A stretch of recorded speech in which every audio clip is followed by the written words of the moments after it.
Hey guys, thanks for checking back in. I thought this go round, I'm kind of finally getting, it's literally been almost a year, and I feel like I'm finally getting completely settled into living into my tiny space. So I thought I'd show you how my kitchen is set up.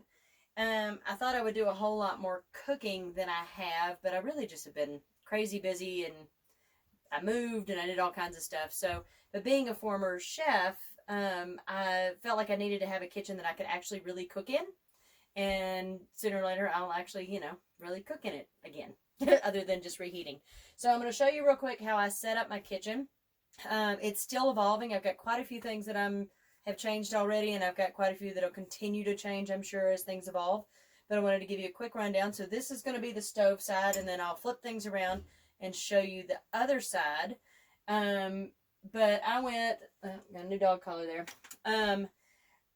When I originally did the counters, I wanted a butcher block countertop.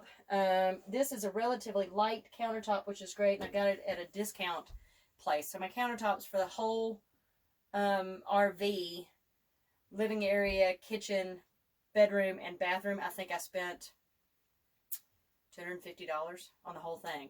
So anyway, so this is an acacia wood countertop. Now it is a softer wood, so it will bang up a little bit, but I'm okay with that. It's, character as far as I'm concerned. But so I just stained it a nice dark, I think it was called Kona, from Valthane, whatever. Anyway, I don't have a lot of knives and stuff. I used to have a whole bunch of stuff, and unfortunately lost them all. So when I repurchased, when I was doing some cooking again professionally, really I used two. So you don't need a bunch of knives, but I just put, I've got this, I got my backsplash is just aluminum stick-on tiles from Lowe's. Love them. And nice and easy to clean. And because that back wall was kind of wonky, because this was originally all a built-in with a little counter space,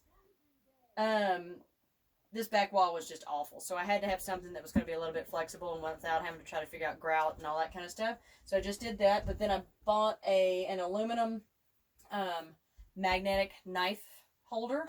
It's got my steel, a French knife, and a smaller utility knife, and then a pastry scraper that I had, that I don't actually use very often right now, but great for, scooping stuff up off your counter, because you don't want to use your knife blade to do that, or scooping up the cutting board. But anyway, so I went with a four burner, had to have 4 burners. I could have a 3 burner, but it really didn't take up any less space, so I might as well have the 4, right?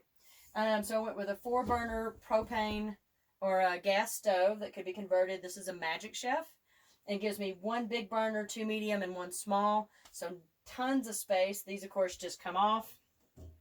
And I do, when I travel, have to take these off because they will bounce around a little bit. So I just take them off and put them on the floor. I love mason jars. So I've got, right now I've just got my silverware and stuff that I use on a daily basis in just a mason jar, and my utility stuff in the back. These are little IKEA shelves, spice rack shelves that I bought. They come in a natural, and I just alternated them through. This holds all of my spices. I don't have to take any of this out when I travel. The only thing I do, because this isn't packed quite as tight, it does have taller stuff, I do just kind of put a little towel in here. When I was working on a yacht, as the massage therapist and then as a sous chef, we had to secure the boat anytime we went through anywhere that was going to be really rough. So if we didn't want to unhaul everything, we would just start shoving towels in stuff. So shoved a towel in there. This cabinet here is just a long skinny one. It of course leaves me access to my gas for my propane catalytic heater. But this is kind of my little mini utility closet. So I've got my cleaners, I've got that kind of stuff in there. I've got my short little broom, put some hooks on the side, inside, so that I could hang some stuff. But if I need to get to any of my gas connections, then I can get in there. It's snug, but we can get in there. And then I just did, although I bake, I don't really bake like a lot. So I just went with, I had a toaster oven, so I just went with the little, just kept the toaster oven, just built a bigger space. This also is open to the bottom of the stove, so I can get access to that if I need to. And I built this with the intention of getting a larger convection toaster oven situation. So it's big enough for a larger unit. That's just the one I own, so that's the one I'm using. Underneath, I was originally going to put a drawer there, and I might still one day, but right now it's not really been that big of a deal. And I just have storage, so that goes back 20 or 25 inches, I believe. Down here in this basket in the front is just the stuff I use every day for coffee, that kind of stuff. It's been great because I can just leave things in there and they don't bounce around either. This is a little soft-sided, so it's kind of flexible. But I've got my Vitamix back there. I've got my juicer that I really need to take out and use. But I've got my juicer, and then I keep my utility towels. I don't like to use paper towels, so I have a whole lot of those. And you can get those flour sackcloth stuff, and you can bleach them out really nice. But I use this for cleanup and stuff. And they were like $5 for a dozen of them at Walmart or something. And when they get gross, just, use them to wash the car and throw them away or something. Up here is where I have my cups. I went with plastic wine. I always drink out of a wine glass, so instead of having a whole bunch of different ones, I just have plastic wine stemless wine glasses. And then I've got a couple insulated that I like for sitting outside when it's hot. And I have an abundance of coffee mugs for some reason. For a while when I was traveling quite a bit, I would use, I got the You Are Here mugs from Starbucks. So I have like 6 of those from the different cities I was staying in or traveling to.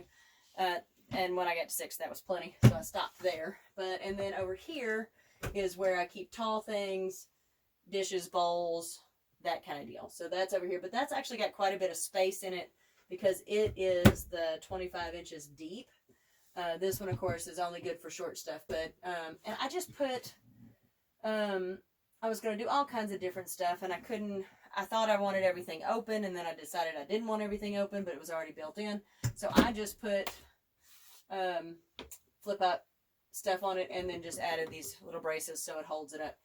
So far it's got look, clips here on either side so it doesn't pop open, and I'll still put a towel in there just to keep it secure, just to for a buffer, because I do have a couple things in there that are glass.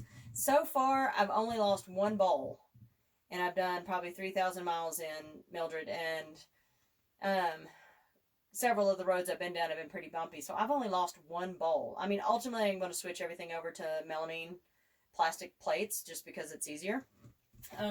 But that's what I've got so far. And then I just went with just a regular, this is a 4.6 liter refrigerator, college, just a residential refrigerator. It pulls almost hardly any wattage. So even though I have it running through a 1,000-watt inverter, I think it pulls 100. Like, maybe all day, something like that. It's 1 watt is what it pulls a day. So, 100 amps or something.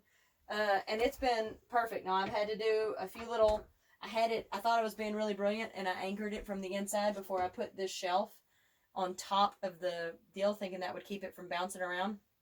That was not a good idea because the plug had worked itself out of the wall, and I thought my refrigerator died on the trip to Colorado. It didn't. It just came unplugged. So I had to drill in from the side. I haven't patched this hole yet. I had to drill in to get the screws out and then bang the screws out from the top of the refrigerator to get this thing out, just to find out that the plug had just come out. So, my new anchoring system, I haven't finished yet, but because the refrigerator is not as deep as the hole, I have some braces that are sitting at about 18.5 inches back that it's braced against in the back, and then I haven't figured out yet how I'm going to do it, but I'm going to brace it here in a couple spots, probably find some kind of bracket that doesn't look bad, that'll hit just this edge, so that if I do need to take it out again, all I have to do is take those brackets out, but it still looks good and doesn't affect the seal. A couple things I did do. I have, of course, shelves here, and it coincidentally was the perfect size for these containers that I got at Target, which is perfect because this is kind of puppy dog central back here. I do have some people's stuff in there, but it's a nice size shelf. And then I just, not that anything's ever really bounced out of there, but I just take a little tiny bungee cord that goes across here and holds, just kind of holds everything in. It's not really even putting any major brace on it, but it's keeps stuff in. And then underneath there's a drawer here. Now this is kind of a weird shaped drawer because it's tucked in around the wheel well. So it's literally I just built an L-shaped drawer. I just put the drawer on felt so that it just slides. The cabinets, everything's are a little bit wonky, but it's doing just fine, just sliding on the felt along the bottom. So that goes in there. I have to tweak it just a little bit at the top.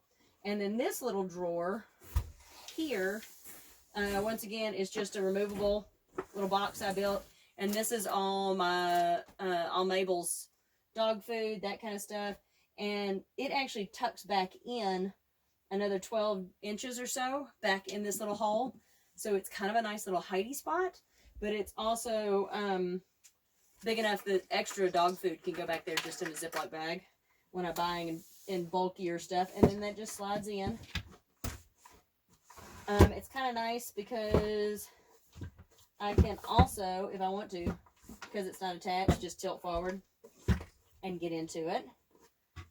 My bungee cord's in the way. But anyway, so that's there. It's not the fanciest setup, but it was a lot of last minute building. So several of these things will get altered in the future is the plan. But that's this side. And then I'm going to turn the camera around and show you side B. This side A? Side B? Does that work? Okay. All right, so this is the kind of prep area other side of the kitchen. I have the same backsplash here on this side. Like I said, nice and easy to clean. So it's got that aluminum backsplash. Once again, I went from not wanting everything closed in to wanting everything closed in. So I added flip up doors. And so this is kind of pantry, miscellaneous stuff on both sides here. And then these are the coffee cups, you know, pretty much use all the time. So I did the old cup hook thing. So I've got 4 coffee cups there. And I had originally put a towel rack down on my false drawer front here. But what I found was I get in this cabinet where my trash is a lot. So this just kept having towels hang here just ended up being a pain. So it's pretty much just for looks. And then I had this extra bar that I kept trying to figure out what I was going to do with. And I didn't want to drill any more holes into anything until I knew it. So I just command stripped another bar up here that I got at IKEA. And this is where I can hang towels and stuff like that, kitchen towels to dry. I do have undermount lighting under each one of these. I decided to go with a touch as opposed to having it have to be switched on at the wall, which I had already installed the switch before I bought the lights. And so that was kind of a change of plans, but it's worked out just fine. So I just leave that switch on, and then that turns on and off. And it's nice, and this is just barely a little touch light. And it just weaves up into the cabinet because these were all added later. So I added a 12-volt fan, vintage fan from Vintage Trailer Supply. I've got one here and one on the other side for when I'm not plugged in and need heat or if the power goes out or anything like that. My last parking spot I did. So these are all, so I've got to kind of get a little cleaner on my wiring that's in there, just kind of tighten it up. But I want to show you something. Well, I'll get to that in a minute because my pantry, my legitimate pantry, is my favorite. So I want to give you a little closer shot on that. When I did my sink, I went with a 22-inch single basin sink, which has worked out just fine for me. But I wanted to make sure I had plenty of counter space. Now, I've learned now that I probably could have saved some space in the bathroom and made it a little smaller.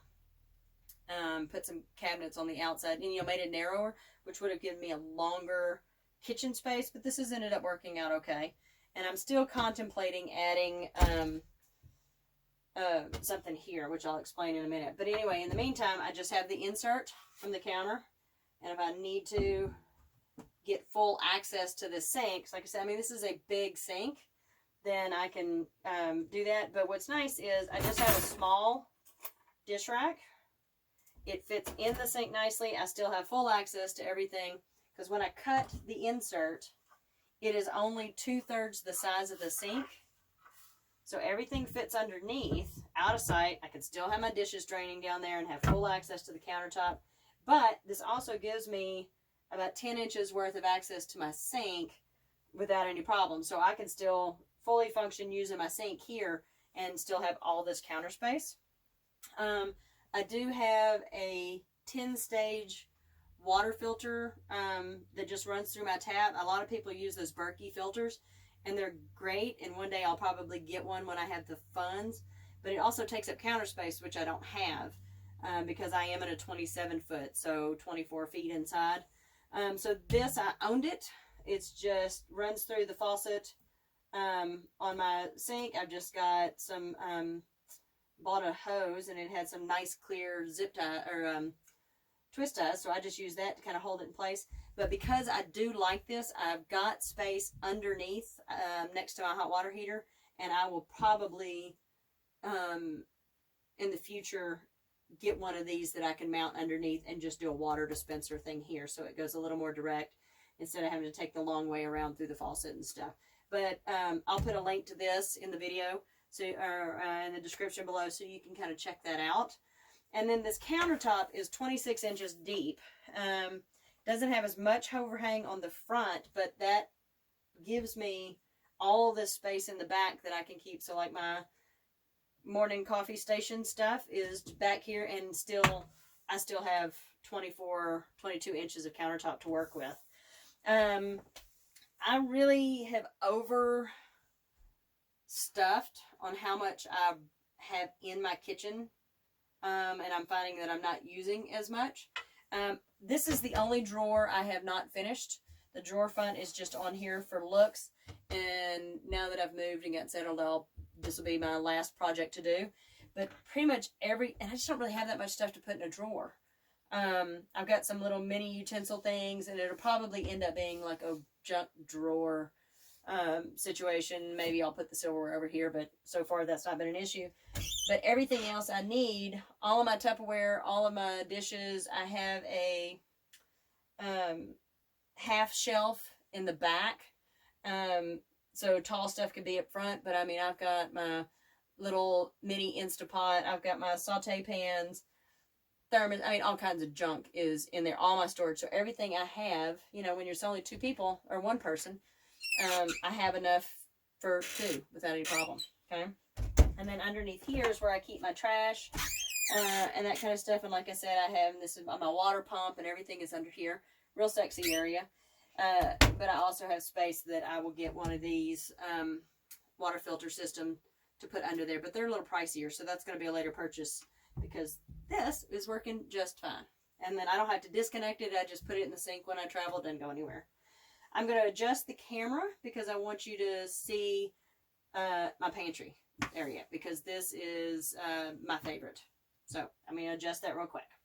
Okay, so I had to get creative. This originally was going to be this good looking pass-through cabinet situation where it was just a single layer, this wide, the depth of a mason jar, so that it could just have things lined up. Well, that didn't work out, and decided I needed more cabinet space. So I angled the back of this. So my cabinet is kind of shaped, like that's the front, and it's shaped like this and then flattens out in the back. So then I had to have a convenient way to get in and out of the cabinet. Slide doors weren't, just slide doors didn't seem to be working, and I can't remember why I decided they weren't going to work. But, so I went with bifold. So everything is custom cut and needs to be a little adjustment apparently. So this one up here, I had the dilemma of I couldn't do a swing out. So this is the tiniest little bifold door, but I couldn't do a swing out because it would hit this, and all kinds of stuff. So, and I couldn't find, a handle that would stay out of the way that I could still, that gave enough clearance for this to pop up past it, because these stuck out too far. So this is a thing that goes on the back of your phone. You know, you sticks in, and it's got a little finger loop that you put your finger in so you can hold your phone. That's what that is. And it works perfect. It's literally just stuck on there with the adhesive pad that comes on the back. So, and then that just pulls out. And then this is the messier pantry thing. This tends to be dog treats, little bottles, little things that need to be, you know, I've got koozies, I got junk up there. So that's the not cool part. But my vent hose, in hindsight, I forgot that, not in hindsight, I forgot that there was a vent hose in, buried in this wall, or buried in this cabinet that was originally, this was the oven that came in the original layout. And although I was trying to figure out how to reuse some of the vintage stuff, I didn't know if they worked, and I didn't want my oven just right here, to be honest. So I got rid of it. Now I ended up with a vent hose option that I didn't know I could do, and had I known, I would have put the vent hose in the wall. And I already put the walls in before I knew I could use a flexible hose for my vent hose.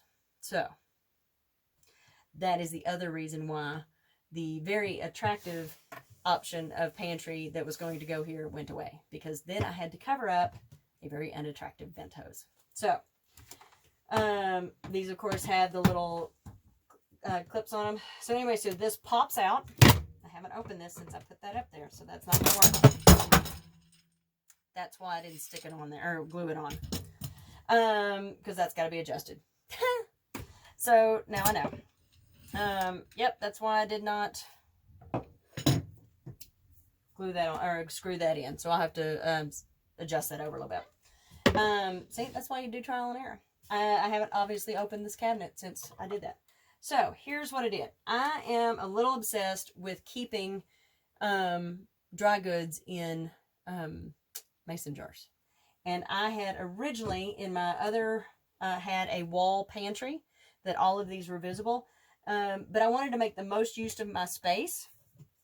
So these are all my dry goods, beans and stuff like that. So what I did was I took the lids to these jars, and I used to collect, these are all coconut oil jars. So every time I would use a coconut oil or honey, I would look for a specific jar so that they all matched.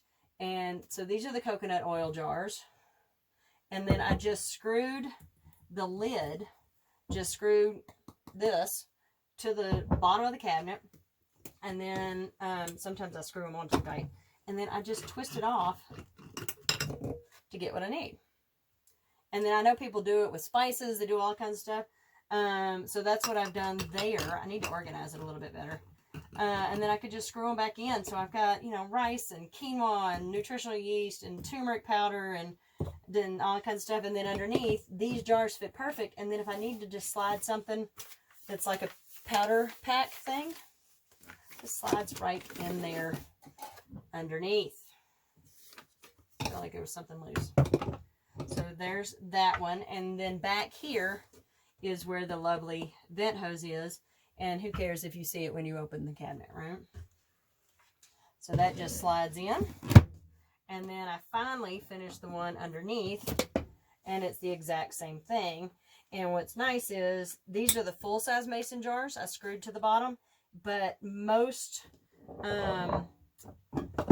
canned beans and stuff like that fit right perfectly underneath. So there is my pantry situation. And see, the cabinet, like I said, is angled back, so I can go extra deep. So these are double deep.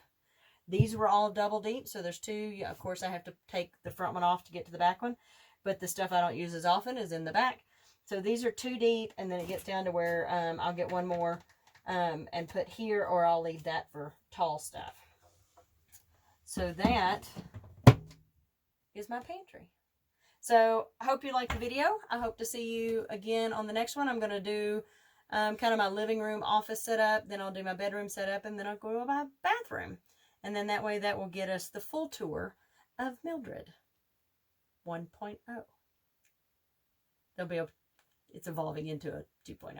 But anyway, so if you like the video and like what keeping up, just hit that little bell so that it tells you when the next video is. Be sure to like, subscribe, and share. And I will see you again soon. And then I'll go fix this because I like this. I just didn't think out the opening the door thing. Anyway, thanks. I'll see you soon. Bye-bye.